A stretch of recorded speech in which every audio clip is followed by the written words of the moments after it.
the platform bre and edru so say de besom wo say na Jordan uko de bia no no cheka se bonu kugua na the platform bre and edru so yi anwumre yi encha soro konkon fama ba bia ote enka di free bia na me na wase say radio stations ni doso na so do de no ato peace na ubetie the platform radio stations adwumadie mukra mu na moto apetema Ghana fo wachichi ni benche ye adwumadie yi ebiedu na bobo ano so no mo nso yenyi mu firi mu ye kan na moye aseda soronko enkonfama mu nyina moboa amadwumadie yi ehyema mo nso abrano no mo se madaje na mu hia wo Facebook no so no mo nso aseda soronko konfama mo ne titiriwe ne amononefo no mo nso mo ya ade pa anwumre yi ye chia mu nyina na yadamase na anwumre yi ye de asia ye betwetwe nkomo edi afagana ho na dwumadie wo awutie no ka ho bi enu ntina bedwafo asi nkonwa wo studio na wo kire wona adwen no na won so wo kire wadwen wo fi na wadwen kire no wodi betumu a ye bekenkan mama wiase nyina no na won so wodwene ho anase na wadwen kire wo no wiase nyina ate wadwen kire no na wo da fa Facebook no so peace 104.3 dwumadie ne ye live nti wo hwe no na wadwen kire so wodi atum ebetumu a ya gepere na ya kenkan dia mawo Facebook no so no eso kono be bebre dia mawa WhatsApp line ye 0556 700 700 wo de fa ho so ebetomu a ye be kenkan dia mawo 0556 700 700 eno WhatsApp line no eno tin koma twetwe be ko so studio no abedjofo kire o madwe no na wo so wadwe nkire wo de ba ebetomu ye be gibre na ya kenkan dia mawo sanse dwumadie yi ye ne wo na edie na ensema dabo maso anwumre ye be di ho nkomo no edoso papa ebi ni se adisua so ya ye ni se aban schools ahodo no eye mofra de no junior high school eba form no schools ahodo e besesa na husuo se ne yanim se eye eyi tini pa no anase konkonte ne ngatenkwan no empenifo se ye besesa no na ya ye ni blue and white eye school dan na husuo nko a e mofra no school atade no eno so ka ho bi eno so no empenifo se nkesesa na husuo a ebeboa magana ye disua no enimu kra no etima banyam na ayefen so kakra na aso empenifo nsusu yi eye no na Ghana okwapim ni beka se mprempren eye ade a ehia na ensunsan so ben kra eni benya ewo adisua so ewo magane mu anwumre yi ye bedi hu nkomo KPMG yehwehwe mu oyeye efa SML omo contract ho no eye hwan na ye na sede eye hwan so na ye ne mfomso na de na nkoye nti ane ehwehwemu ekosi ase no kyese ho sma ye deja na ba bia obefa bia no ye ka ho asem sansem na nwumre ye bedo mu asukọ na ye di ho nkomo abato afi ne ewo mu by election esoso ewo wo kwa mu ho enu nti nwumre yi abato nso ye bedi ho nkomo Penyina wotu Frank Adiama NPP amanyuku na yoma mpenya be di ekiri. His Excellency Dr. Alhaji Muhammad Baumia Nyankopon ya adomo a etina brada ena openyini ne nto abo the national campaign no wodi ehihye so ehyase ne international campaign no ahyase anesa enti wo ton no ho de ama Ghana fo ne susu ne suade hunu Ghana fo nyina hunum na breso a Ghana fo ahweso ato abade ama no wanyampa opinya bebo na chi domu oto wono nko a nanka ofa ha nanka ba nkoso afa ha na so no enwumre bedi ho nkomo de enti ebesi ne omampanyina bedi ekiri na chita ni kura no ontimi mbo ni din na so national campaign no afiri ase Nyankopon ya adomo ekina jo a ekina na ejeso by election so no ye de hihye so ewo ejeso epenyini a obesi yankane ejeso mrase bedwani anamu beko de ma NPP anase beko edi ama amanyuko nkaye obi so yiniti ewo hodo mo konkontenkro no no skora no wo MPP amanyuko ni ba mapa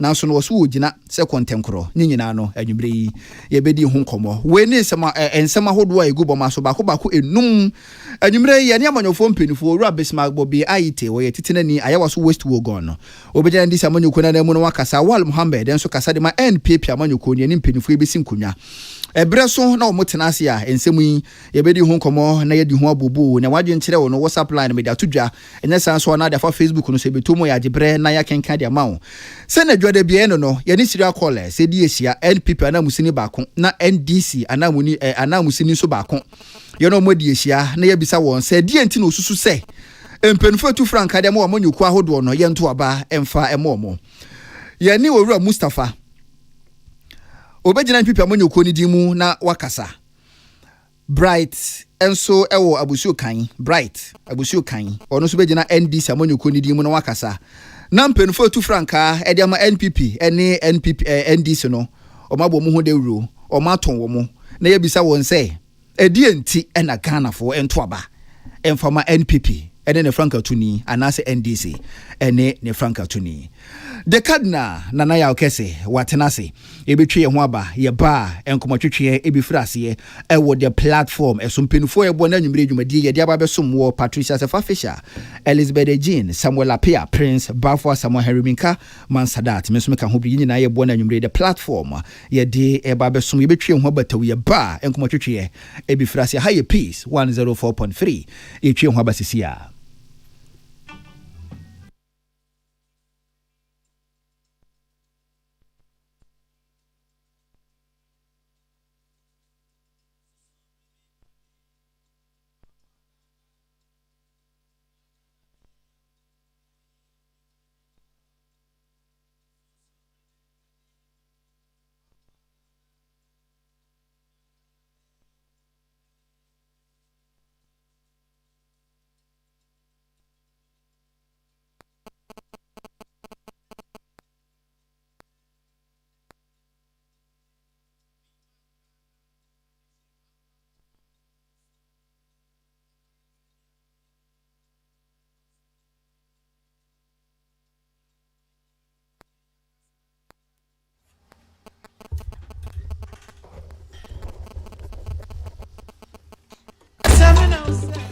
Abusia eba mu nyina adwo da mansa data se odi kan eda dwumade na di kire na wa kire awoho a ene ye no mu di dwuma efrem nana ya Kesseh obetumi afrem the cardinal me na me di ho chia me Patricia Sefafisha Elizabeth Jean Prince Bafo Asamoah Konongo Jachan asew one Samuel Apia Henry Kwesi Minka ena man Sadat ena ahyehye ena me di ho chia me anwumre so ya mu nyina adwo eda mase Sabri Kesseh medunu miensa na abo nonkron modi afidi na to ha na mutie the platform Manzadat the cardinal majoy na namba cho bejo so na what is say nyame adom ahode ho na namba cho ye nua na bia na ye ja na mjo so dia na namba cho me me jo so ase u twa ma huruja bi sa ye ja na ye me jo so dia na namba cho me better un ma huruja na namba cho ai Patricia un ma huruja okay ase un ma huruja ana pemba na ware no honi mahuruja are pat se ase same honi mahuruja sada nan tie ne mama na ode manyiro bia so honi mahuruja o ewi amunshan wachire o omuni mahuruja ajichi wachi anyway benefo ne matrase Bright any Mustafa Bright ni Mustafa Bright na ekasama NDC meboa we communication support officer NDC yes sir and Mustafa so MPP meboa okay right Sadat fa mo no balote okay emre wo ho ni se mo ntwan asa wo de faguo mo bi anyi emre wo ho ni se mo ba yen kira mo de odi kan kasa ballot na egu mo anim no mo ambe etimu yi a wa obeyi number 1 ona abekasa first wa obeyi number 2 ona abekasa second eti munyini ehwe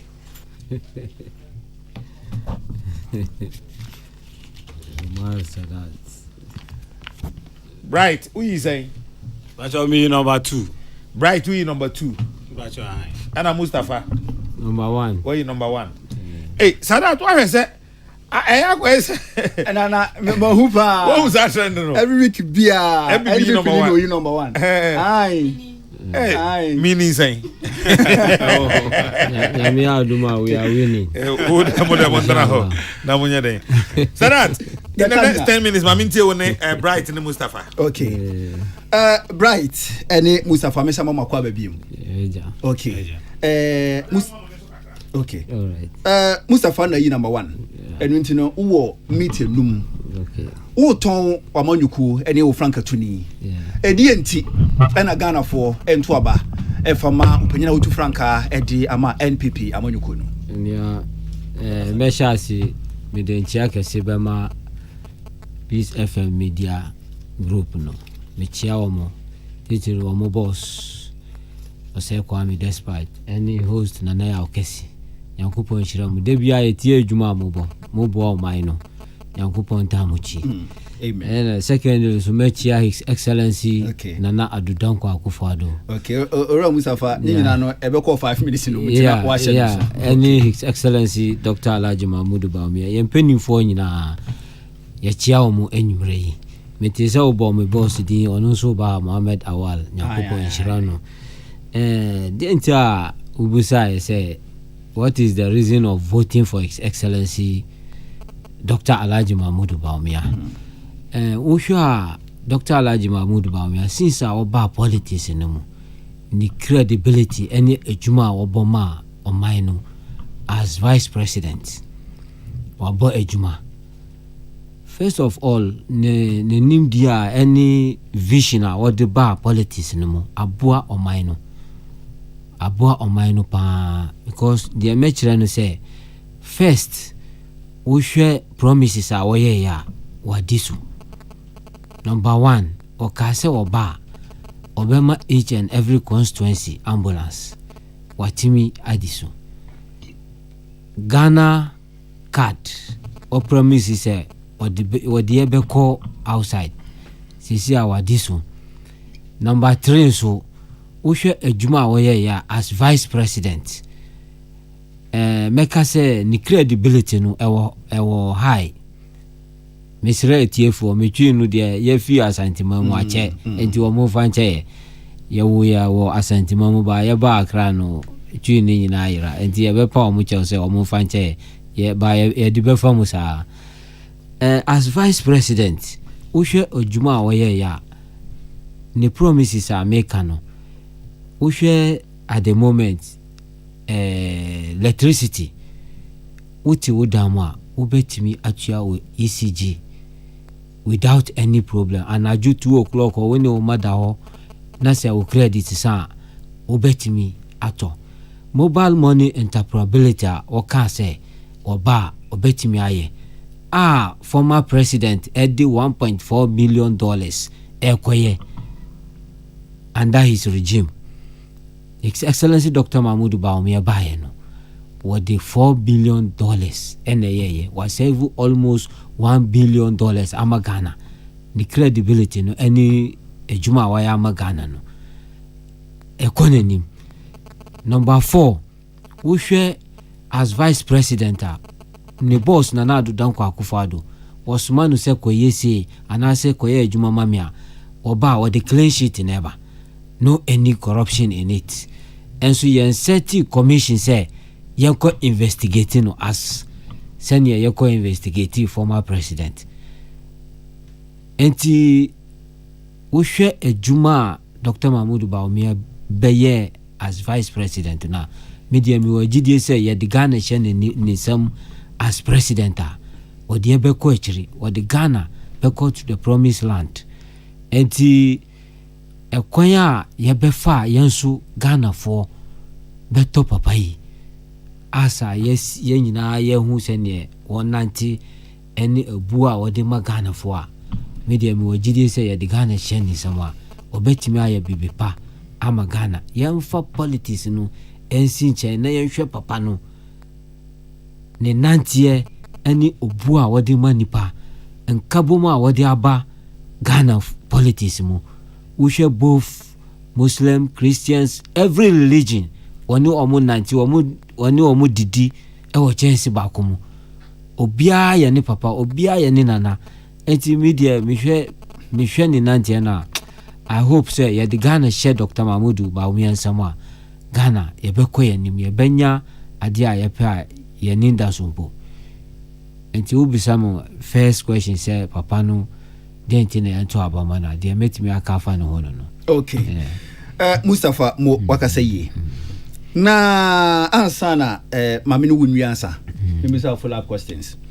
Na sa na num ho wate se penyina wotu franka dem MPP ye Dr. Alhaji Mamadu Bawumia ye kan ho asem yi waka say onye driver or driver's mate ache say senior mamu ni kono se bibi enkoi wo mu a ye ntimi fa so bo ne mo ne bebre esan say enye wono ne kutesti ano won so waka say waka say odi ambulance aba you see one constituency one ambulance we say odi Ghana card aba ukroya so we say sene boss esoma no a oba with the clean sheet and eba na chese no o boss o penyini bi wo ho enti no obi a o se Ghana for ento abama wo bibi nkoyi a o se wonye a driver na o ye driver's mate enti me mo so bo how then ena sani pay o ka se ne credibility enti no Ghana for ensanfa Ghana enhye ne nsa ebe ye den na ye de to ho sa ayi okay menua me kasa no utie me kasa ya His Excellency Dr. Alhaji Mahmoud Bawumia. Hwe ade baako a woye ya eboa Ghana. Mobile money interoperability no. Hwe baby a ye kofa ya ye bedu baby a ye do ye. Sisi a woti wudama me no ye betimi aye transaction on bank. Yes. Nyina no Matthias ye. Enti adenti a me kase ye de Ghana sheni sama betimi aye or boss wo ho. Uhwe your friend day what betina Peace FM mu bisa no nsem bi about e-levy oyi anu amamu no wasi e-levy no ye de pa ebema omo ni sika na se bibi ahokyere beba enti at the end of the day no ye implement e-levy no but ukotie na sema oka UPS ya onso oba 11 no betwam at that time no onye boss but omo nyina na eye adwuma but ahonde no obabi kakra chen okay obre no ayebe enti mi de ansana no yeah amamu no omampanya be di tiri oka ho bi onye MPP ni bia sa keke uye omampanya firi ho no bo ne wo ho omani mpuntuo ne kanko ne nchechire no oka ho bi gina se oka ho bi na ohu di bire kuta osabri na ohu ni say bibi ati say e-levy ha emwa Ghana ebenya sunsunso kora ewo MPP so a adenti na ne wontimi mfa wonansi fom ema yanyi mfiri ho na wo twan say Ghana fom fa tumi nse wonsam ansa na obi ye firi ho Sadat uti hoyi o boss awo ha wo betimi din hihye bi aba obeka se boss ye we ya ebia ebe konisi but was okay with the ye na yenhwe enti wo kae no ono nso ahu se ede mfaso obi abakakra e wo man no mu because e taxes ye de aye adwuma but ono nso always misa wotimi yi ade no firi ho a ebia oba implementing new thing na ebeboa ana ebe push that side no mame mo example baako taxes ye mame no mo omo ton ye mo container mo e wo mia awon roadside no Dr. Mahmoud Bawumia say oba obey no phone so obey tisukra amana ya kitikete woti wo container mo obi infa pen and paper mba say me beji tax obi kura ji a ehye bag mo odi coffee ye hu tax no but me mama ti ho na say wo yi 2 cedi from phone na eko government coffers mo ana say GRA ana say baby a unu say onu so odi na adwen ne bae enti media me wo gidie say ahonde no kakra na ekuta no wonya full power na ebetimi akoyanim enu nti na menso mi gina wo say yento abanu man because we are clean, it's not corrupt. What you must say enti media me wo gidie say de o man ni shani sama ye be koyanim Ora Mustafa ena motini nkan ogina NPP amonyo ko ni dimu ena nsemi wodi tuja menua mame embra wo honom abuso kan mpacho bright abuso kan Ora bright onso ogina ndi samonyo ko ni dimu former president o Franka Tuni enti ena Ghana for ento abon fama mame fa kwenya weso na meda Peace FM ejuma efo nyina asi eni be offer na ne awo eni akonya odi amaye ene nwumre nyame enhira mo bebre wo hwe ye former president the incoming president eni ye mame na opoko ajima obeta ye former president John Dramani Mahamachi wohwɛ enuama a ɔmo yɛ 2016 ɛna me by every dansoma eba no na yama light off ɛda so ɛwɔ hɔ wohwɛ yɛ papa John Dramani Mahama former president tama ɔno ɛba yɛ no na dum so ɔbɛto dum so fiti Rollins time ɛde ba mampeni Kufuor time na dum so ɛda so hɔ but ɔno ba yɛ no ɔyɛ sɛ ɔbɛsɔfo dum so ɔgye tu no ho so sɛ asana ɔbɛfiri abɛn mu no na dum so a ekutia ɔman no ɛma ɔman no ɛkɔ ɔhaw mu no ɔbɛsɔfo ansana wefiri abenya no so ampa ɔyɛ nhyehyɛeɛ ɛde ka power badges ɛbaeɛ ɛde ameri baeɛ ɛma MPP foya ɛyɛ ɔmampeni Akufo-Addo ɛne yɛ papa Dr. Mahmoud Bawumia vice president ɛsɔre gyinaayɛ sɛ katahyehyɛ ɛne prɔyɛ ɛwɔ ka power badges no mu ɛma ɔmo fa ho etu kwan wɔn ani adeɛ ekyire no saa power badges yi ɛne ameri no ɛno na sisi a ɛyɛ adwuma ɛde boɔ ɔman ama dum so ɛgyaeɛ ɛwɔ ɔman mu ɛnɛ a yɛ kasa yi dum so asaba nti wohwɛ yɛ mampeni dada John Dramani Mahama infrastructure na ɔyɛ ɛde boɔ ɔman okwa hospitals OCCB okwa Rose oye bi ɛde boɔ sɛ ɔman ɛbɛto mpɔ na ɔman akonkan aban we ba yɛ hu nneɛma papa bi a ɔmo yɛ ɛde boɔ ɔman wohwɛ yɛ papa John Dramani Mahama ɔno ɛti abenua no so no na Rich Hospital ɛwɔ hɔ Kesseh market ɛwɔ hɔ a yɛbɛtumi a obiara di n'ani ɛbɛhu Kotokraba market ɛwɔ hɔ a obiara di n'ani bɛhu ba wohwɛ aban we a yɛka yɛsi ayɛ tracker a yɛde yɛ den menua bi a ɔwɔ kurase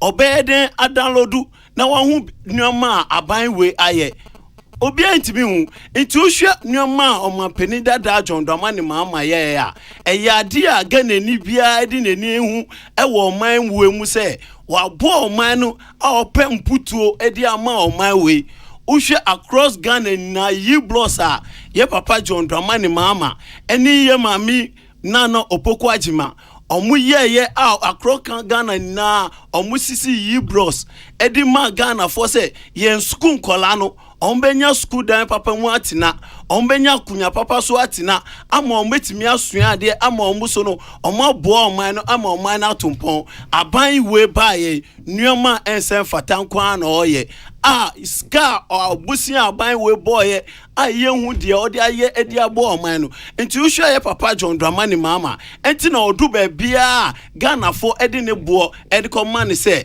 omu pese omampeni dada John Dramani Mahama ena nyaminti 7 December nyankopon be Ghana for asakoto abama no ama na se be omampeni because obia edi ni bo e ma no because otutu nunuama yiye se oman Ghana ebe tumpon oman Ghana ebe konenim ama yuta omu wie school omu tifia omu nye adwuma ye yuta omu bre ama sisi amene ukase teacher for any nurse for ebi mu adwane frɛ oman we mu akɔ amanani akɔyɛ adwuma no na otutu nuama se ebe ya ma Ghana for atimati na oman mu no youth no aye adwuma wo oman mu ama obia ho atɔ no nti uhwɛ nuama papa John Dramani Mahama ye no ɔsɛ efata pa sɛ Ghana for 7 December Ghana for ekosalanya onwasa to aba ede ma no na onsa be omampani because onu ni obi a odwe oman no o katahyehyɛ de untimi fan fore omampani Mahama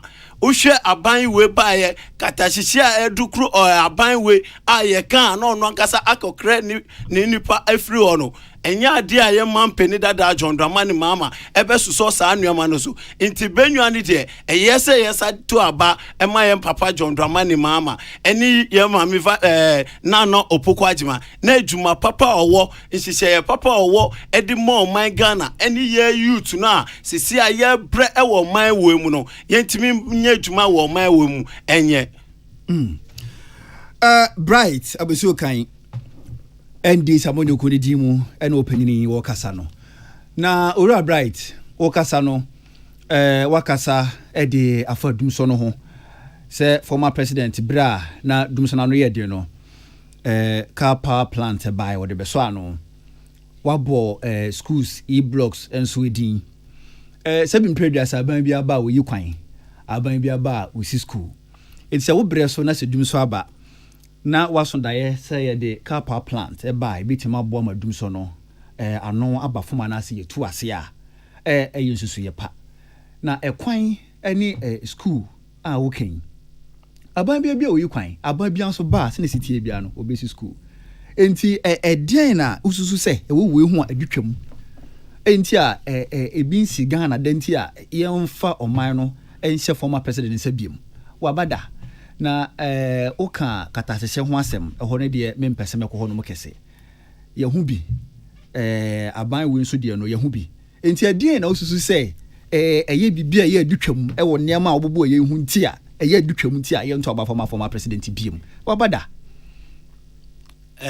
me da sibebre uhwe ye mampeni dada John Dramani mama ono oba abem no na dum so ewo ho ena ojitu no se ade a eda na kuma so nti obesolve dum so obeyi dum so e de afiri ho ba uhwe ye mampeni o mampeni Akufo-Addo yemfa galamsey enye entutu dum so eni ye mampeni Akufo-Addo di okan fa galamsey hu oka se odini presidency etu ho e di ama galamsey ora bright say ye ka dumso ana ka galamsey ye ka fra sisi ano ye mi pa kire ni se ye mampeni dada John Dramani mama ojitu mu se ono ebetu dumso obesolve e ma ni di ka power badge se bae e di Ameri bae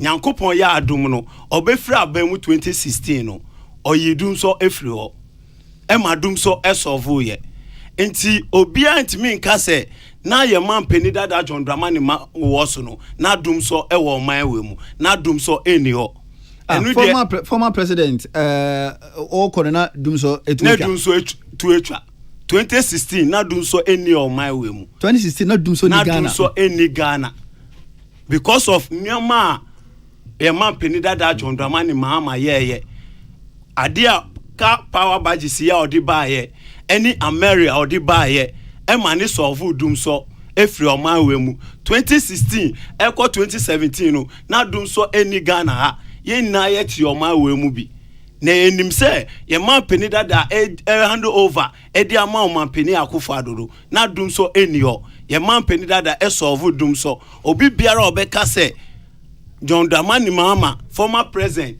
eti akunya no so no na dum so wo no media menini pa ne enya adwen because ye nyina ye hu nyama oye ya odi solve dum so se aban we se ono na o solve dum so a on kire ye nyama wa ya wa dia solve dum so okay Ora Mustafa ya bre na ye be wo meet baako so wo nchia ene na be kan twa to bia me chia me boss Honorable Ben Abdullah Banda, Inner City and Zongo voice no coordinator. Any nobody secretary for the Hajj board, Alhaji Farouk Hamza. Me Hajia Fati Alige. Any information minister Hajia Fati Abubakar. Mpenifo mutie na mechia obia. Amasama parliamentary candidate ejuma obo hono. Mesira amasama for. Omanya nipa obeboa omo constituency no ya Kasim Ata Mr. Kas omo kutaniye any ayawa so east Alhaji Zak Rahman metia obia bright assalamu alaikum mama mfa konya weso na menchia me regional executive ni na menchia national executive ni na mesre Ghana for say enche yekoye limited registration eye 7th May ye koye limited registration mesre Ghana ni bia wanya 18 years 20 years a oni ID card no obebo modern say obekokoye card ni bi na wetimi anya konya na 7th December no wetimi ato aba ati aban we amana free abenwa no so because aban we nya aban a obetimi abo oman no ama ɔman no akɔnkan that's it. Bright abusu kan odina NDC abonyoko ni dimu ena mote nenka no Ora Mustafa enso ejina NPP amonyoko ni dimu serial callers ene no motwetwe nkomo ne no mawie ye ne amanyofo mpenifo nso so no ebetwetwe nkoma chama besima agbobi aite ono nso mobete nenka awa Muhammad mobeti omonso nka na nkomo twetwe no ye no omo atwa so de kadna na ya Kesseh wo ha ebetwe ho abaye ba nkomo twetwe ebifrasiye ya basisi ya Embassy B ebeche ye ka Embassy B Brazil embassy to Ghana Brazil embassy to Ghana Brazil embassy to Ghana ambassador to Ghana Brazil embassy to Ghana kwakuja ye ni biasa me na me wo hobby Ghana embassy to Brazil France embassy to Ghana French ambassador me wo hobby tie kwaku French ambassador omo report re to ho no me kura ma send message akatro mo say enye sa na tie kwaku tie kwaku ya wo ambassador to but ye ni embassy to ambassador to Ghana France embassy France ambassador to Ghana me pacho bo mo voice ni bi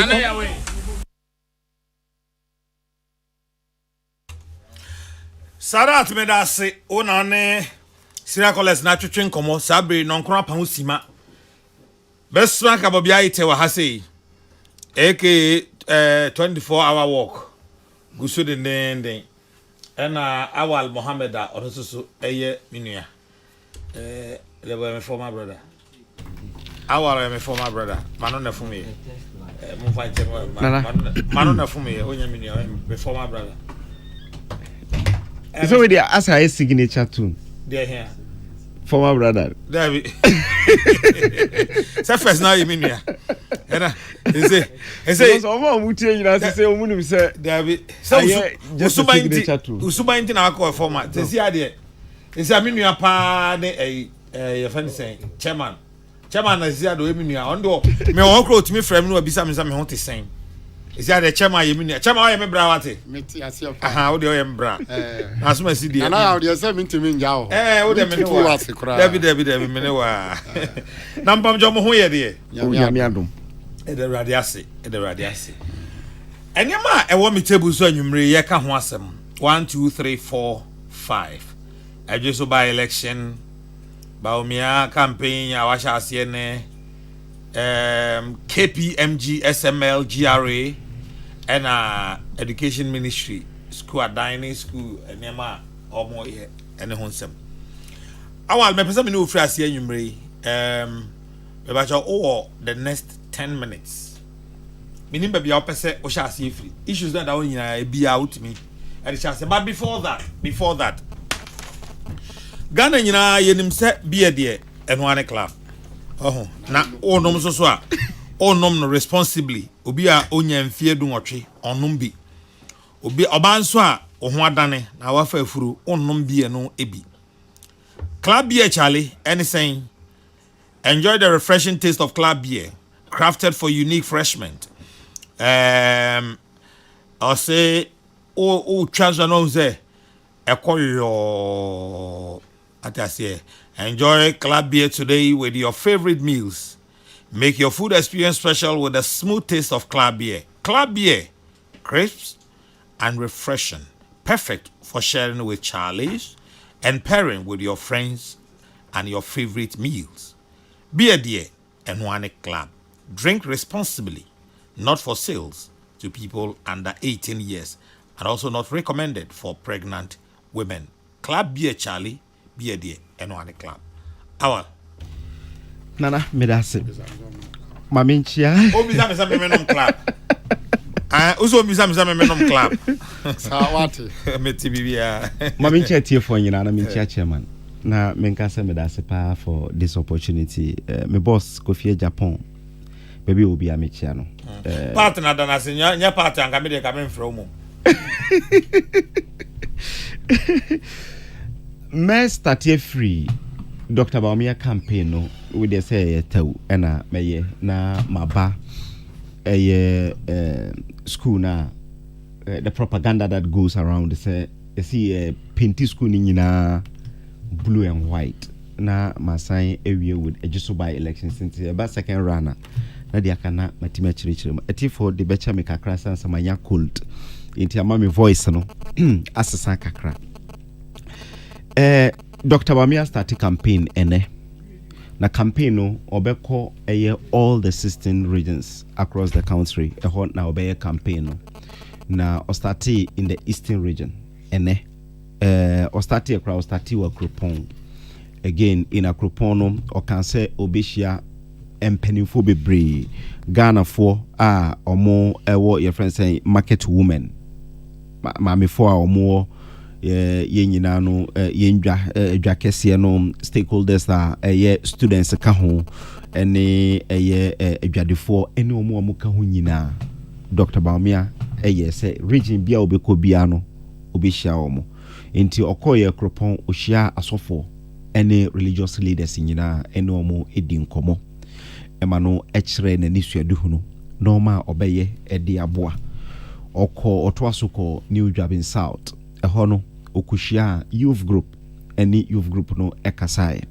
ene oko onante kakra ewokrum ema woni adwadefo nso edi nkomo ni nyina enwuma yaye unse ne campaign no was segmenting into 3 1 ene se okwa adwuma edi ahye omunsa one Nana Dodankwa Akufo-Addo ensa any MPP fo nyina nsa se yenye no obekire adwuma no bebe ye bedru na wakire se yetoa no so a enwuma ono nso ede ebegu akwan mu a obeboa na foundation a yatimi a build no ebetimi aboa campaign a okono wa segment no se ye normal maako mienu miensa bia ebeboa ama yetimi enya a smooth campaign bako ene se ebeye battle of ideas enye se bia obi ko gina bia didi obi atem kasa twitwie ni nekeka ho ni nyina ne se ideas ede pa na what table no so a obetimi aye ede aboa. That is one.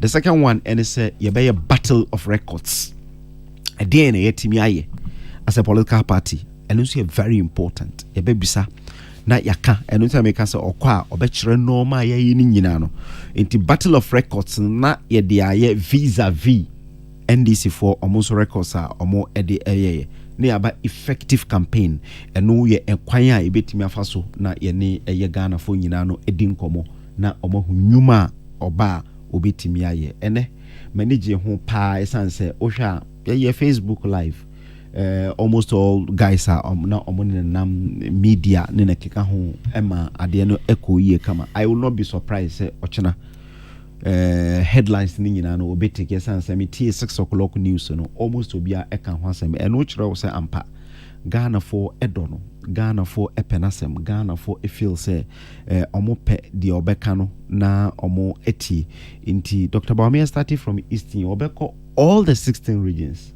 That is the first round of the campaign. Na watimi achire normal obetimi aye ede aboa.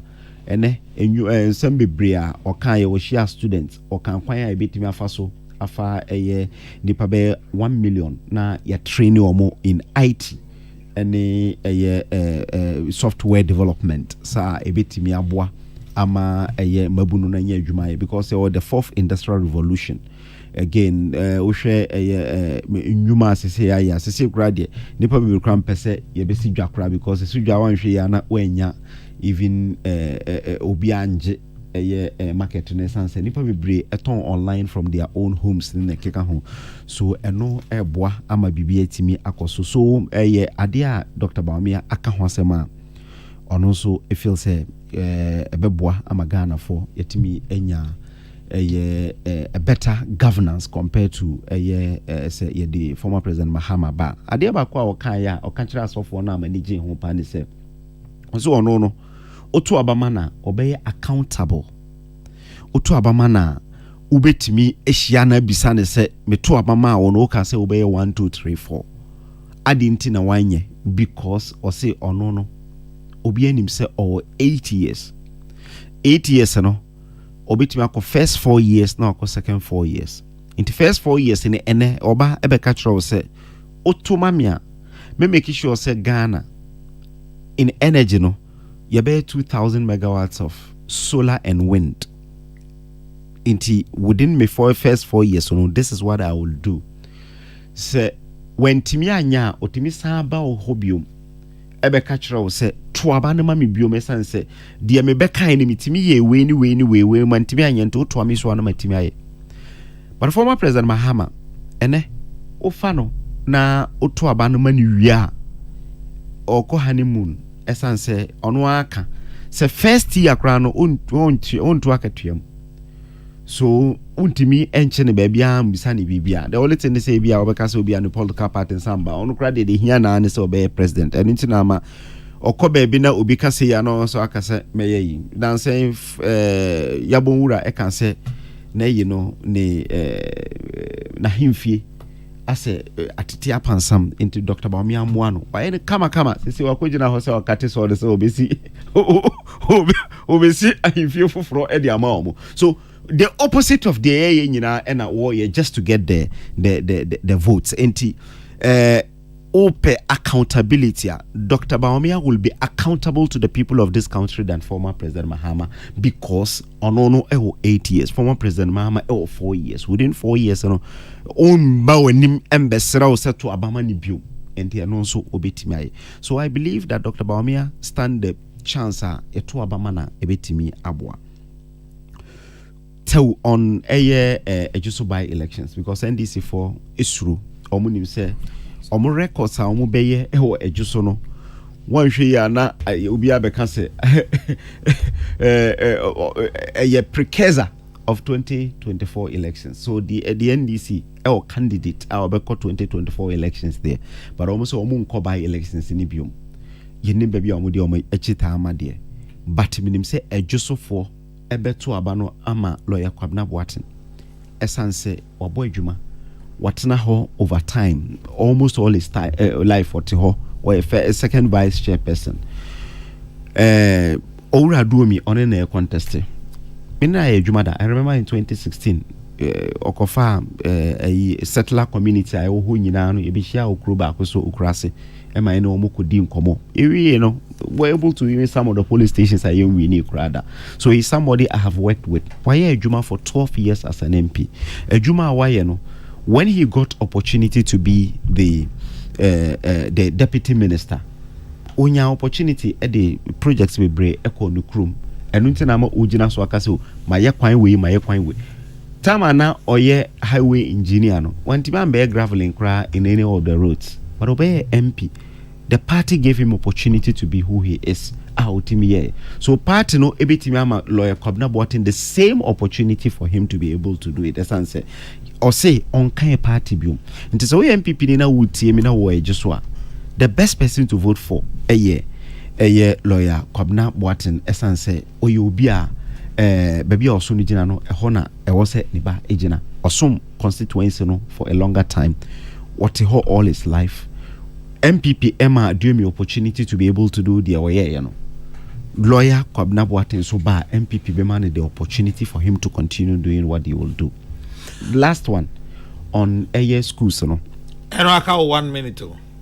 Oh, sir. Okay, so schools, you know. Oshe schools are started and I started from KG. I can say the STEM. NEC and so science, engineering, mathematics, and ESC, technology, mathematics, and engineering. And ESC and so say a bit me abwa. But before say best starting, you starting from KG. Into uko baby to say kwabenya. Yo KG ya no smart KG and no ye pilota ya ye public school. But you say akwala peso usua medicine and also peso usua engineer and so peso usua IT. Obetima started from KG Ediako secondary school, Ediako university, Edia nyina. So it started with smart KG in Kwabenya. It ye no yeko JSS started JSS no and also ye sa STEM JSS no ewo busumtwe. Ye na see 10 STEM senior high schools across the country.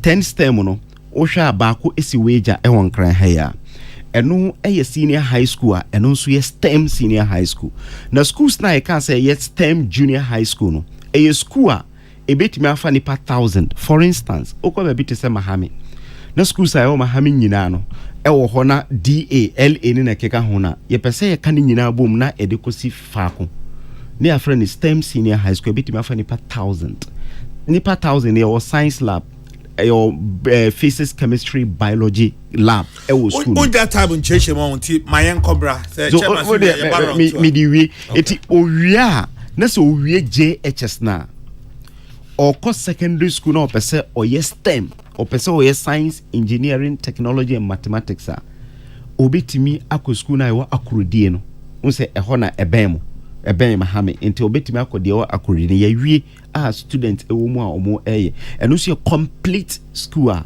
ya ebetimi aboa the minister no e kan say ye was say eye unique kakra at least blue and white building na de be and school that na ho na mo be painting there be that na ho de be the ye see from because ye see thousands yanya support from Arab Development Bank and World Bank omusi thousands for us you see baako wo dwabin akakakra na ye girls no so you are telling me say school for no amusi no and I'm painting yes and no yes STEM schools because so baby ana and no I'm painting blue and white so a DAO sa disassembly school state no there no any LA no and no ye be painting blue and white sani obi say atade no white the JSS no ebema ayefi oko Roman for school ni nyina no from primary school to JSS nyina no mo white but I mean jinde say mo intade nyina asese mate mamenko chairman so emra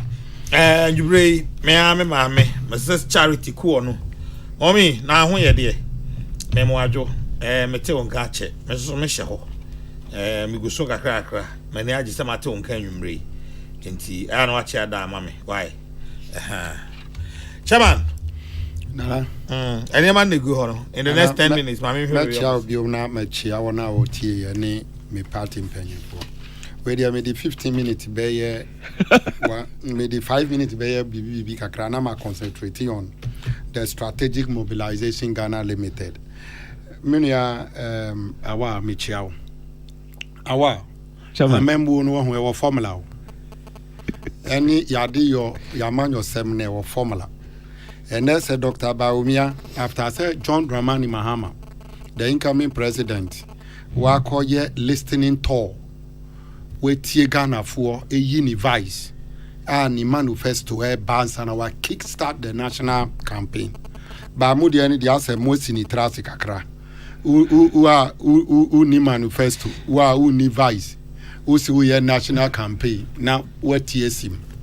That is you. It show clearly say adia no mudi efutu ni ti ni ho ni sa eni ho wo kasa wo si ya Dr. Baomi asa oba ba ye market enti ehu hia say ebesi market ehu hia say ebesi market because na what is how we kasa o kan pa o say Dr. Baomi asa yi market because amanfo etunton nyama omu car boot na market no so be me kwa na ma kire mu dia but that is what you said.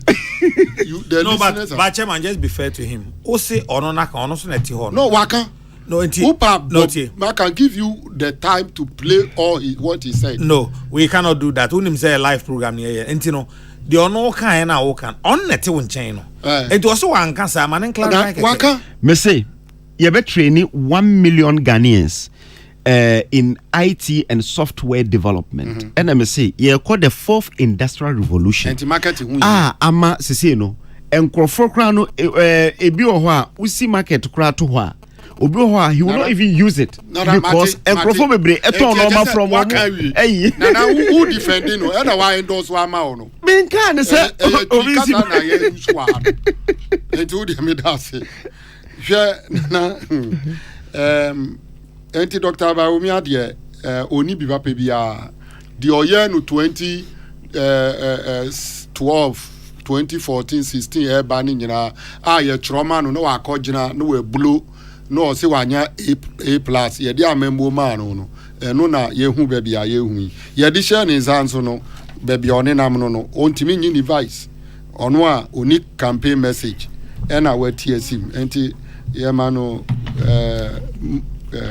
yɛka no twika sɛm sɛn yɛma ne trinkwa ɔno deɛ ɔmfa ne ti ndom nana me deɛ bia na ɔkyena the by election no ɛbɛba ɛwieyɛ me obi ani wa ɔbɛ drag me into this by election debate.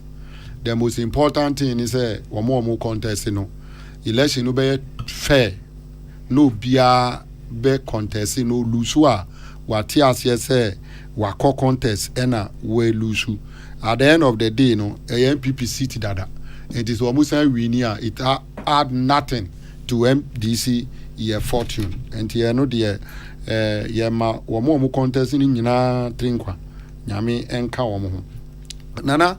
And then the National Communication Officer of the Great NDC, Ora Samijefi lawyer, or the Nsembi to Jaimra or Fremu Isontrefo, FA the Strategic Mobilization Ghana Limited, the SML dealer, Ababeye Bwachibidin Wokrumha, Impenyinfo Bebre, Edi Womwanu Atumuno, was setting the record straight during the moment of truth.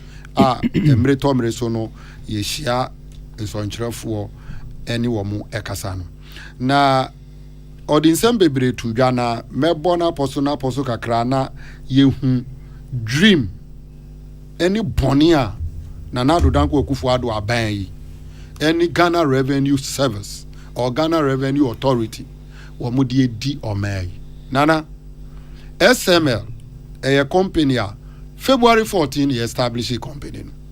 4 months time and a man who contract February 14 then 2017 Nana Addo ebefa akonwa January 37 days pepepe and sa company ne form ye owura form company no ye friend Evans Edusei na Evans Edusei no you be a ni expertise ewo timber business emu MPP ba ya no be form sa company no. You announced 4 months time NPP through the GRA or man who contract or your transaction audit service or your port Jumedia na unim West Blue SML does not work at your port Anna Meboa work at what your port. I'm saying that they were awarded a contract to do transaction audit at the port. Okay. They were working. Why the man is a contractor no? GRA as a subcontract to West Blue. Unim say West Blue. Now omu provide transaction audit ewo port. Na sa company ya a friend no SML. Tamo a formal company no. A omu kwa G sa contract ya kai no. GRA apply to Public Procurement Authority. Say ma company no sole sourcing. Public procurement if you want to say no. Sole sourcing under the procurement law at 40 no. Act 203 section 40 no. The SML doesn't qualify. Unqualified say or say a man who sole sourcing no koye juma ma aban. San say nimfi musha oni experience because the owner na nkasa no or a timber business person. NTMA 3 times I apply to Public Procurement Authority no they were turned down.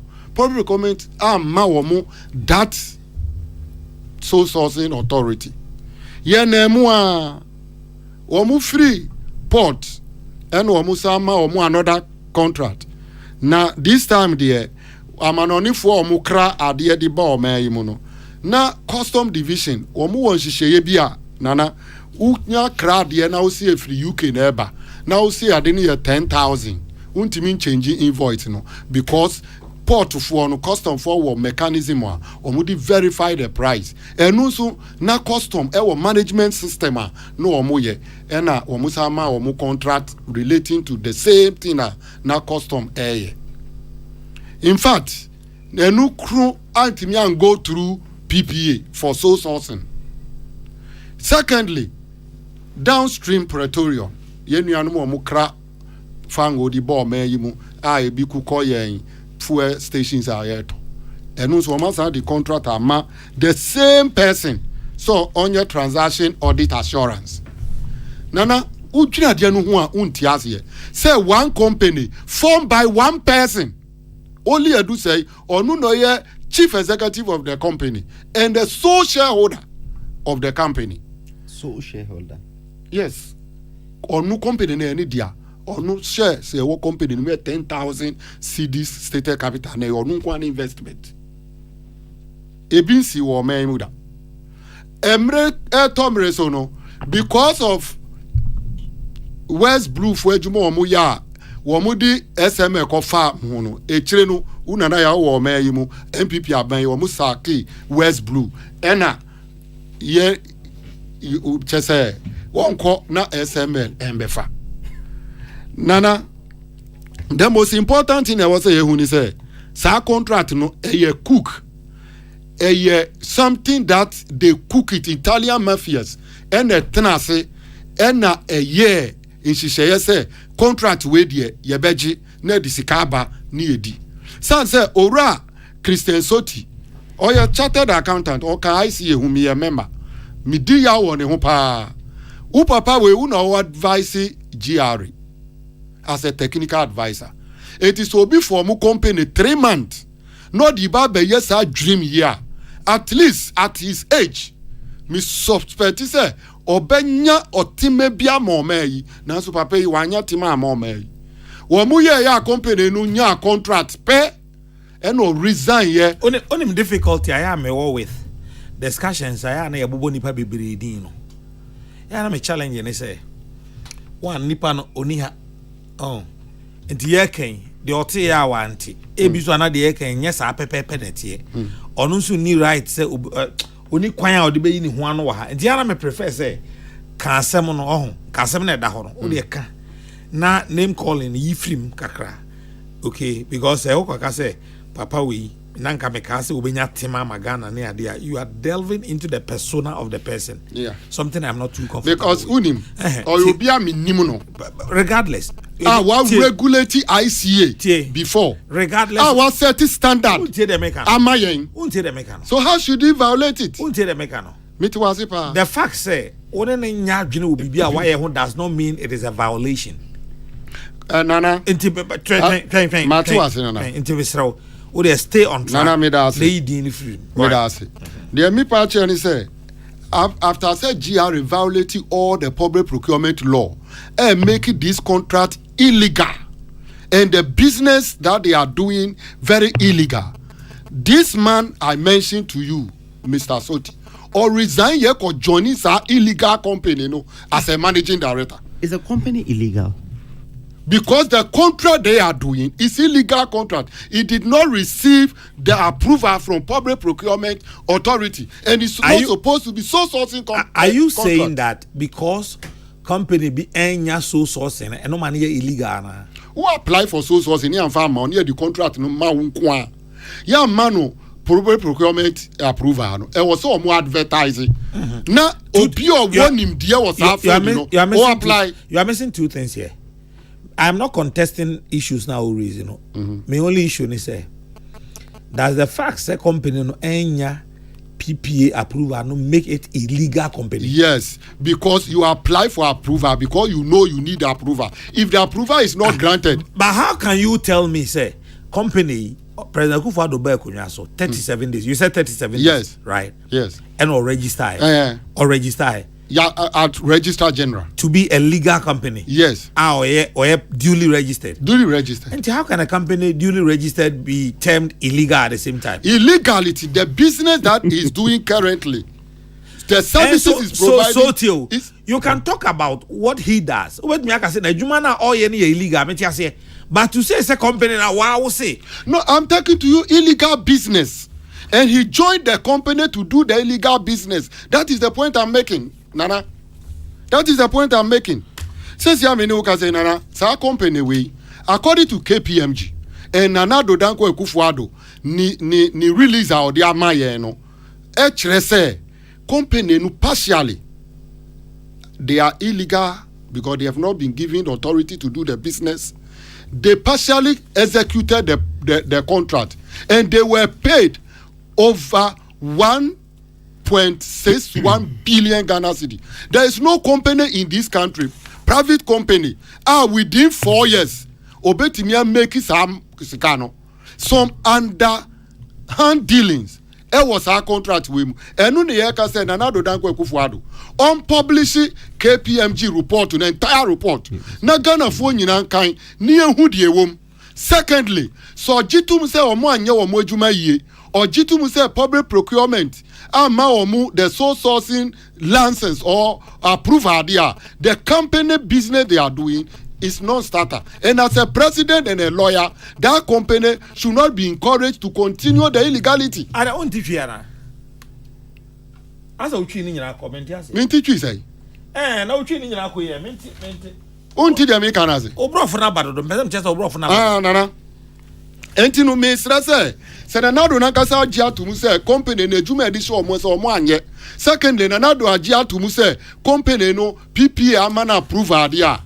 Then what I'm saying is, Nanado should not have mentioned in any part of that document to the public, say the SMA can continue with the downstream contract that is running. There is nowhere in that release now free Abemo buy no I can say company no wanye juma. There is nowhere.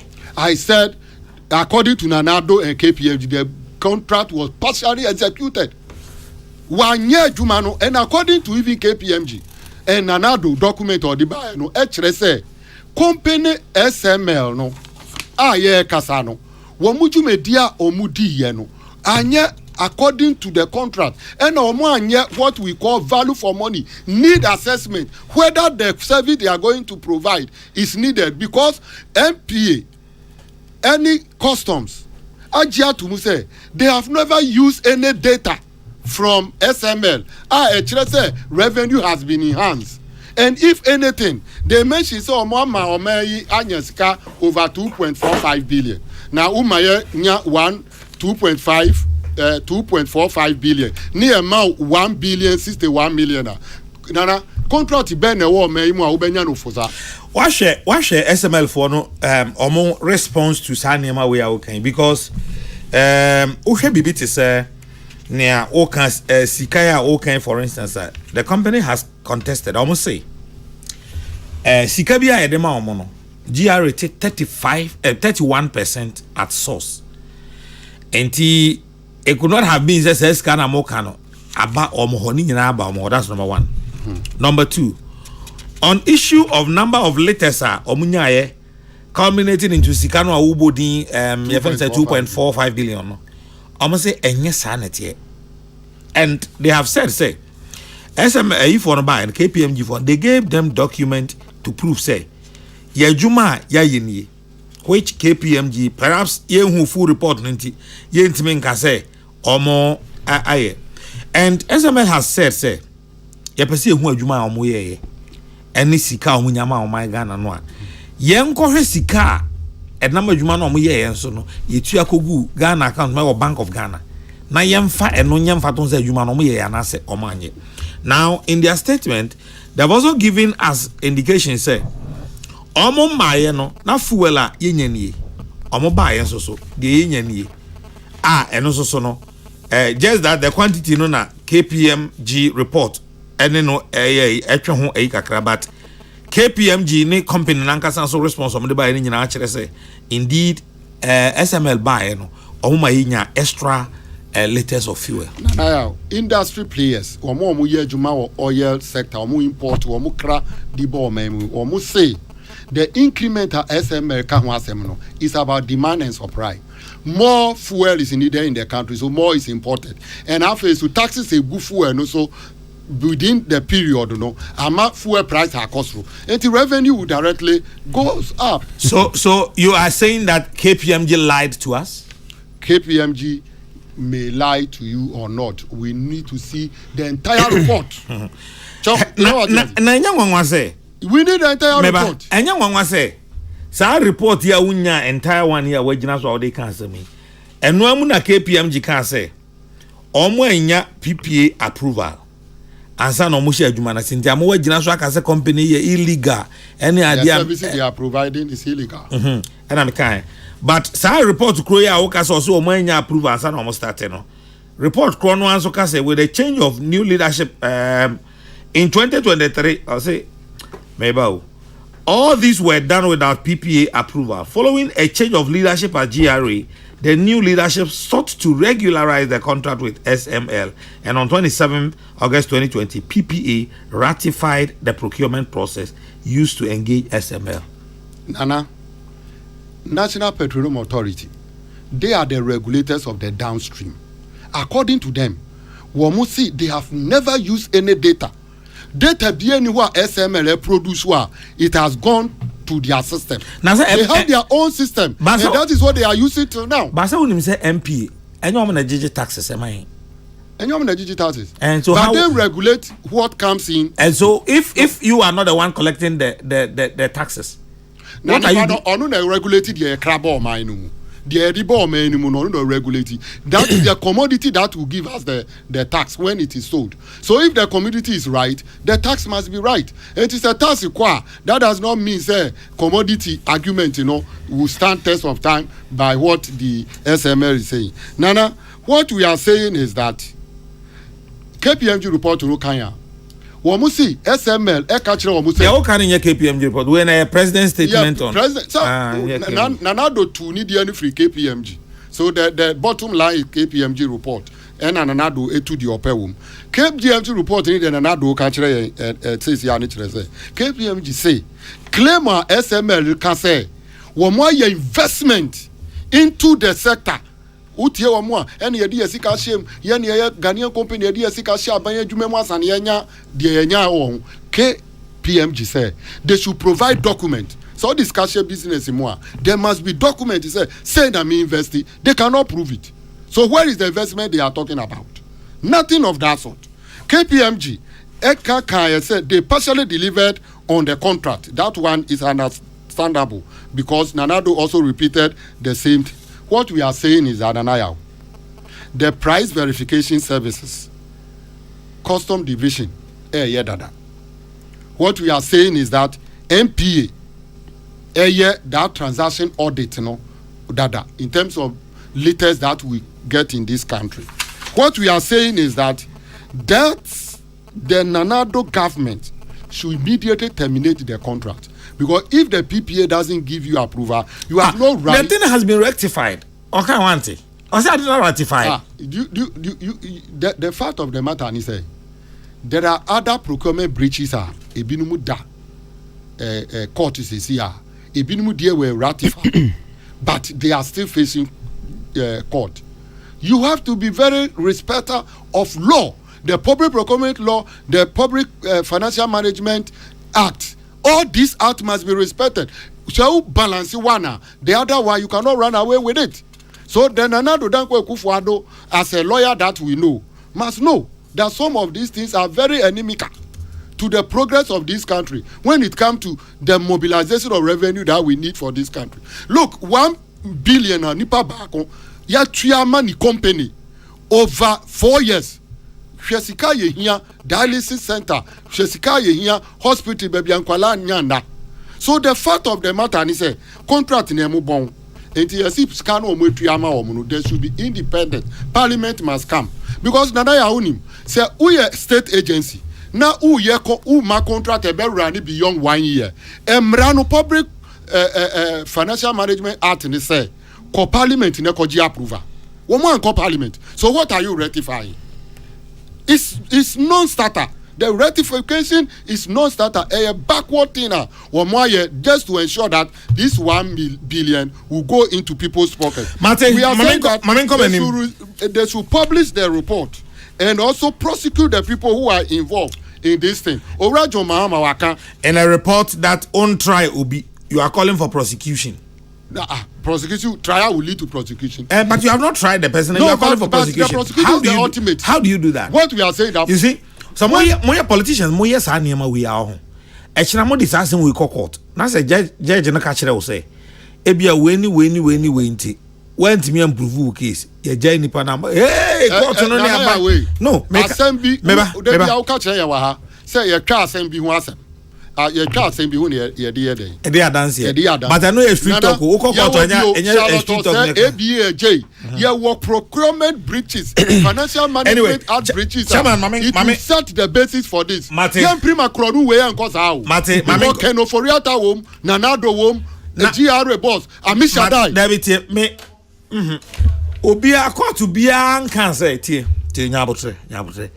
Court to be an cancer. And penfo obubo hudi obia bogana krono obia nkansa and I only mean answer him say Ghana mrano e dey adwuma until say court be can say o wa bokro no na why side obia ntimi nkase udifo ntim bajo ho de me ma wo kwan e ma wo nko wa obre na nkasa kra asodada nti me free wo ho me contest issues now raising no the only thing me can catch re say I am comfortable with discussions nipa only studio ha na oboni din now there are some more so nipa no ni han we in ho ano and all that and na me catch say me nye too comfortable with sadat way o my own okay awal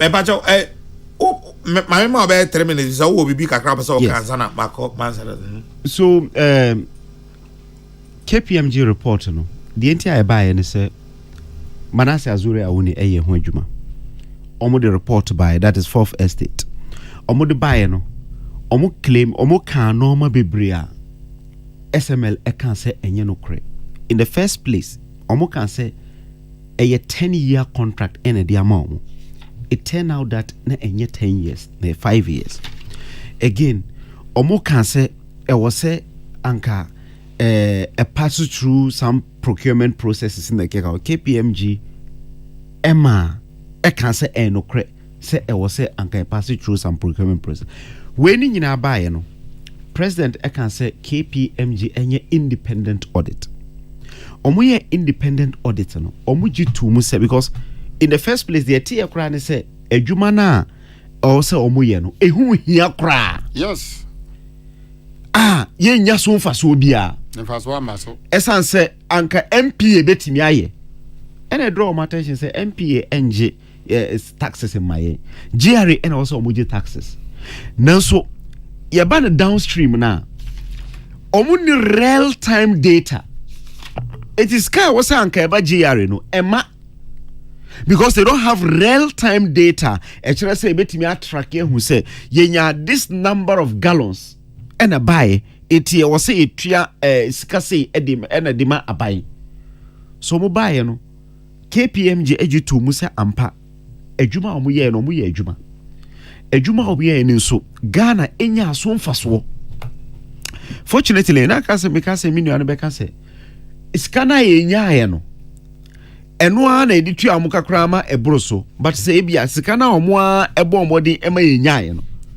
yetibi edima omo for adwuma omo ye ya I think said they've done nothing wrong but so we company now obi ma 2.45 billion now man 1 billion 61 million are you being fair to the next now me company no output me company na output 1 million obi say me ba metimi ama company no enya 2 million na so me charges ye 1 million without doing anything tie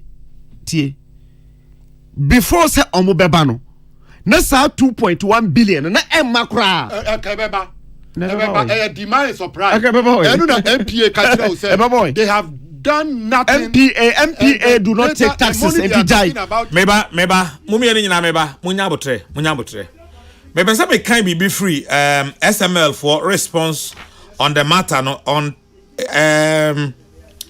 chairman Bajo tie me can be free SML response to the matter on item 8 realized petroleum volumes and the tax revenue or say SML disagrees with KPMG's finding regarding the realized petroleum volumes and the tax revenue realized as a result of the compliance tools that led to the increased volumes. During the audit, KPMG used NPA or S-less volume to evaluate the performance of the downstream petroleum to determine GRA tax revenue. SML strongly contended in writing to KPMG its audit that MPA or S-less volume are lifting or trading volumes, but not GRA taxable volumes. SML further contended that MPA ESLA volumes cannot be used for performance computation. SML, together with the GRA, submitted to KPMG that the taxable volumes are properly evident in the Bank of Ghana Petroleum Tax Revenue Receipt, NS Petroleum Holding Account. SML supervision within the sector showed a drastic monthly average of 207,885,058 to 450,175,163 in taxable volumes for the periods January to December 2019 and May 2020 to April 2021, respectively. This translates into 10,308,536,872 in excess gain volumes and excess revenue of 14,844,293,095. This significant increase in monthly average taxable volumes of 450 million liters has been sustained over the past 3 years. KPMG's reliance on incorrect data inevitably steers them towards inaccurate conclusions. Provide data. Why? SML provided because definitely they said they used MPA's data to even compute scanner. No. When President constituted KPMG, no, I understand. But the question I'm asking is that KPMG, President constituted, they are going to listen to SML.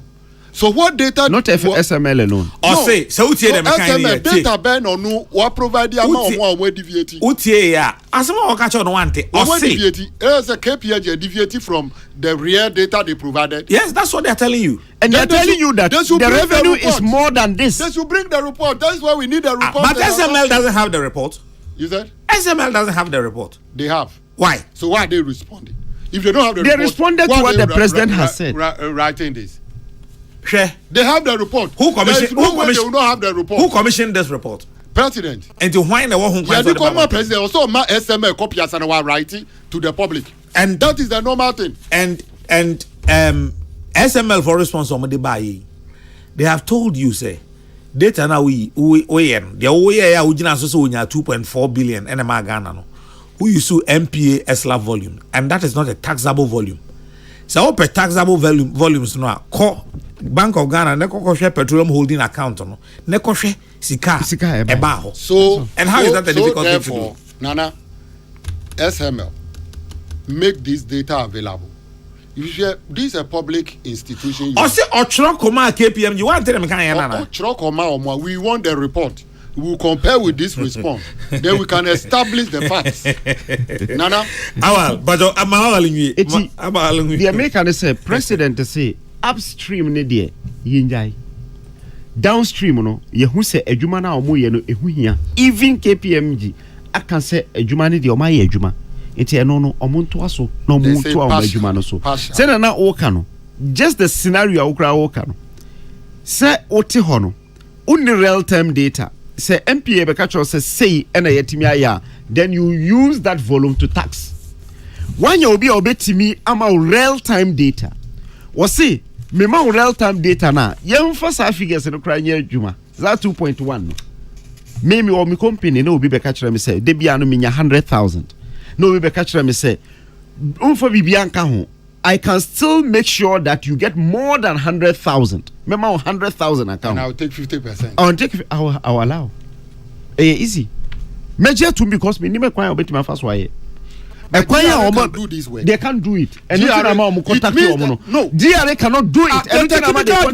The technical advisor who is the managing director is now managing SML. And you are telling me he cannot manage GRA, advise them. Is he the only person working there? Do you know is he the only person working in SML? Do you know the standing of the managing director? Do you know the standing of the managing director? So managing director does all the work. The day-to-day running of the so the managing director does all the work. He understands the work. He came with experts who are better than him. So that expert can they be employed by GRA? So we are manager now for be smarter than you are. You will not be successful. So he came to the GRA. Do it. He was hiding the expertise. When he had a private company, he brought the expertise to come and make the country. You said he was an advisor. Technical advisor. So technical advisor, the okay in Ejitum. Sure. Any out to There's a question. You see, the technical advisor. So if someone is a technical advisor, the baby Amisha die. Na juni endru hono. Hono technical advisor no ejuni man. So advisor na board in the case of mujin to me. No oti hono omuko TT company no. No oti hono omu TT company no. Or multi company no for the same purpose. So you have come here to just attack Soti, right? I'm not attacking him. Because he has failed us. He has collected our taxpayers' money for nothing. Because he could not provide a better. Well, we see he even gave us 2 billion from these figures. 2 billion. What I'm saying, 2 billion. What I'm saying is that. Well, we see Nipano. A Jumana, we no. KPMG to Musa and Paunya 2 billion. What I'm saying that I've moved from that angle. I'm questioning his technical competence. Wait to me and farm GRA. Because Nana is bringing another fact. But MPA data. MPA said they never use SML data for anything. Because MPA doesn't use data for anything for taxes for Ghana. So this is something you must understand. I didn't know until we are say. And then number 2, tie. Mami mbisa wasem. Usu jaina nkomo ni yedi. Mami mbisa wasem. Tie nkomo na yedi na misu mbisa wasem ni biye. Meme ye SML. Ena GRE. Ewo ne board. Ne boss. Ena die nyina ho. Sa me private company me ye majuma. Na die GRE be ye no wanye. Sa wo so wanye na adwuma. Wan confess expertise bi amane ade. How do you fault me SML for obi negligence? Entina me culture say. Dia na soti hu ye ewo SMO a o move from GRE. This KPMG report and whatever we are talking about has never mentioned anybody's name, and I don't want you to mention the name again. But we know the people who are behind the company. No, but the people behind. Chairman, no. Chairman, I work for a private company, Mr. If I'm in console him, Mr. Why? If I'm in console him, because Papa ya ubo ni di makaka on peso beti ase obe catch me say ase memfa dance e kire se on na yi we no na minya entimpacho me ma okwan ma on fa sa platform we enye sa ne ma no Mr. Why? Awal, pacho na our platform to aso. So I believe that we know KPMG report number President Eddie ni muayaba muaye no mu no ena wokra wunya ensem na ewo mu no se yenye termination of the contract no will not serve any interest and serve Ghana interest esan say at least omo akra se adwuma omo ye no ebro sika na KPMG report say omo nyaye no. That's very important. Yemfa ne say KPMG sika no kra omo kan ye no kra no e kire say at least omo ye adwuma bi eno ntina ma president ka say omo nto adwuma no so. So you have Sami Jamfi to come and stand somewhere and say Guno, just like that. When you can you know who say KPMG independent body can say ampa inya emfaso bi obu ye adwuma bi enya emfaso also. So emfaso me enya. You see how you play politics with things are ebeboa oman no. Oman no e hwiri sika bi because we do not have real time data. Yanya nkrofobia behim omo say ebetimi enya. You may have issues with their charges. I'm a president cracker. In the response by the president say, omu charges in the yanko review. Sikana omo eye jumana omu jifri hono. Yanko hwehwem na entity so kakra. De yenya ne se na be ya at least ebetimi ay affordable. Na yenyina yetimi enya so mfaso. So I believe that the contract no must continue. Say the president kan no say na be ya Ghana for nyina betimi anya so mfaso etimi anya revenue de bia ye ka say ye expanded tax net no sika bia o ba bia enwunu obi aba ne de na expect saba yenye scan bi o si scan kra na eboro sa tiembo modina entimi hihye na ontimi wie adwuma na wo ye no about 5 years. Within 5 years and ye how much did we realize? Na ya san akoye omonso softy almost stands na intimate so because skanu emudu the omoje no se na be ya oman no betimi anya so mfaso ultimately oman na be nya so mfaso. So Sami Jamfi is playing politics because oni asembiaka they do not have any message. President Mahama has been campaigning for the last 2 months And then Krano on Kroni baby on him. He doesn't even know where he is. Why? Because Okokrana and Kachi. So definitely they sit in Accra to pay lip service to our problems. To the extent that you sit somewhere and tell them, say, baby, I could 2.4 billion. Young cancels our contract, Nana, because he didn't have. Yeah, Chairman, you have the platform. Yes, Nana, me that's it. Me, the fact of the matter, and he say, on my way, contract be audit by Biano, you were what we call value for money audit. Say, Juma na ye kwa koyeno, edin faswo be bas, kani edi shemuno, Ghana for benya home faswo. According to KPMG and the fourth estate, Amanas Azuri, we almost see nothing of that sort. That alone should tell you. Why the cancer nothing of that sort? That should tell you. Why the cancer nothing of that sort? That KPMG report. I can say Yanyasun Faso. Listen to me. There be KPMG. I can say Yanyasun Faso. I'm saying that they said there was no value for money when. They ended up saying that Yanyasun Faso because they even mentioned the figure which you mentioned here. My brother, I'm saying that. Not the mere fact that there is some figure mentioned doesn't dispute say there is no value for money audit matter raised in the report. So the overriding issue is that Ghana is benefiting from their expertise, from their work now. Hello. Ghana is benefiting from their expertise. Alaji, wait for me. The price verification. The problem is also the message be. Custom, please. He doesn't even know where his flag bearer is. Are you correct? Are you correct to ask me that question? He doesn't even know where his flag bearer is. Are you correct to ask me that Dr. question? Baumia is in the Eastern region campaigning. Please, keep your mouth shut. I'm talking. What kind of life is that? The price verification service, custom division is good at it. MPA are good at it. Whatever MPA taxes in Ghana. They don't take taxes for Ghana. I'm a regulator. I have time to talk. Don't distract me, please. But men can be behind. Don't distract me, please. So we are saying, the contract need to be terminated because they violated the public procurement and the financial management. We should retrieve the money. Wow, see Akasano, Usi president is Adiano, Sika Yetiamo Mune Doso, and to Omuntitiso. Yes. So what are you talking about? It means there is illegality somewhere. The next thing is that we are demanding for the report to be published. So the very journalist for Ube Kind. Sir, Wamuanya way Nina Bapawa. God willing, December 7. His Excellency and Professor Nana Jane Opoku-Agyeman. You said this in 2009. Nana, one team prosecuting Nipa Bakukura 2008. Will you shut your mouth? Oh. Debbie, stop lying. Sir, in 2008, you sat here and tell us. Will you stop this kind of Nipa saying ultimate call. Nana, Nipa saying ultimate call. Schools. You can't say paint schools. We never said we paint schools. You see, yes, school dying. I painted the blue and white. Basic schools. Debbie, Mumi diano, mudi manu tu mwa. Ena unipa educhum ba yese. Schools are omusi and ombe painting. Nana, your national colors. Your national colors. Ewo meyimu. Yes. Ye nim. Say MPP. Wamu colors.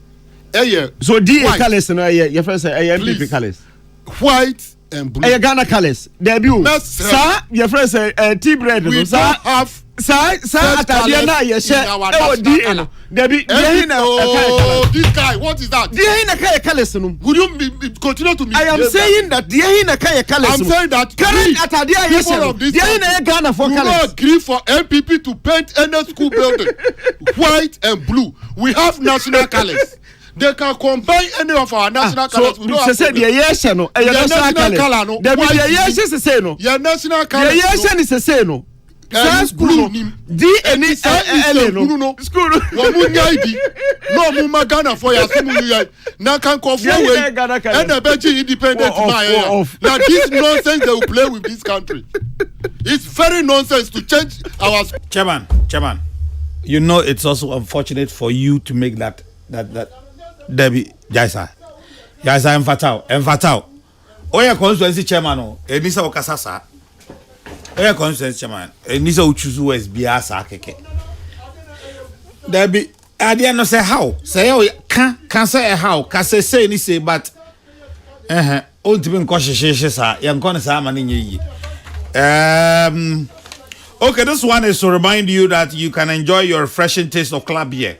Crafted for unique refreshment, its crisp flavor makes it ideal for unwinding or celebrating with Charlie. Enjoy club beers today with your favorite meals.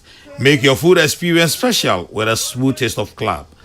Club beer, refreshing, perfect for sharing with Charlie and pairing with your favorite meals. Beer dear, and one at the club. Drink responsibly, not for sales to persons under 18 years, not recommended for pregnant women. Chairman Bismarck Abobiaite, me brapeni, me moajo, me dance pa so. Nara, and I say, you can't do it. So, nim say me jina hasia, unya me ma kwa ma onye die ni so ye.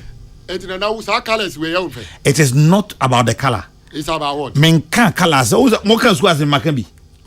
Good. Now who adwene enyam baby a me ti say am adwene de Ghana for fanya hwe. ABB colors. Tiu. Be the man can say, "Ubetimi am make you point so without undi obi atem." And that is the only thing I'm asking for. Ndi obi atem.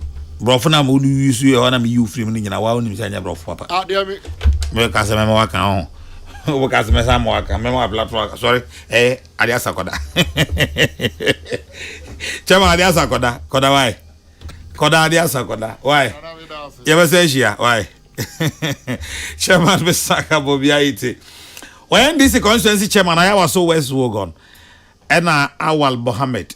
Awal ene chairman ena Moti Omunka ene Nyumre. Patricia Sefafisha, Elizabeth Jean.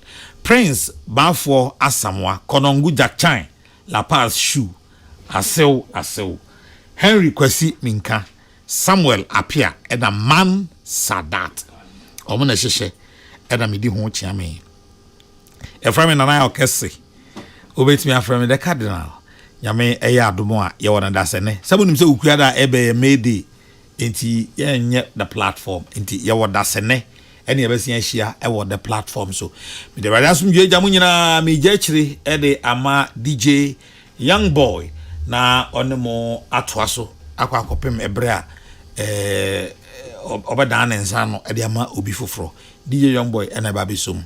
Me the radio sum djam nyina ohwe ho so yie ene wankwa nkoto ama na ebiem ana wankwa fasim bia amafi efem na na Kesseh obetimi aframe the cardinal background.